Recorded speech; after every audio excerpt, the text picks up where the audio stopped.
ஒருவேள உங்களால பறக்க முடிந்தால் தான் மற்றவர்களையும் பறக்க வைக்க முடியும்ன்ற. ம். இப்ப அதுக்கு கொஞ்சம் டைம் எடுக்கும். நீங்க அந்த பயிற்சி பண்ண, நீங்க பறக்கிறதுன்றது என்னன்னா, இங்க இருக்கிறத மறக்கிறது. மறந்தால் தான் அந்த நடக்குது. நிலையில இருந்து சக்தி கொடுக்கறதிலேயே கவனம் ம். கொடுத்துக்கிட்டே இருப்போம். இங்க கணவன் கிட்ட, மனைவி ம். கிட்ட பேசிட்டு இருப்போம். ஆனா புத்தி வந்து எங்கேயோ கும்பமேளாவிலயோ, இல்ல எங்கேயோ ஒரு இடத்துல சக்தி கொடுக்கறதுல கவனம் கொடுத்துட்டு இருப்போம். மேல சூக்ஷ்மவதனத்துல ஆ. இருந்து. அது அதுதான் அது பறக்கிறது. தடைப்படாம நடக்கணும்ன்ற.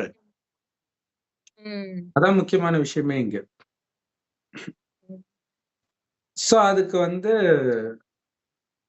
ஒரு உதாரணம் வந்து பாபா சொன்னாராம். ம். ஆ சூக்ஷ்மவதனத்துல எவ்வளவு நேரம் உங்களால பாபா கூட இருக்க முடியுது? ம். அப்படி ஒருவேள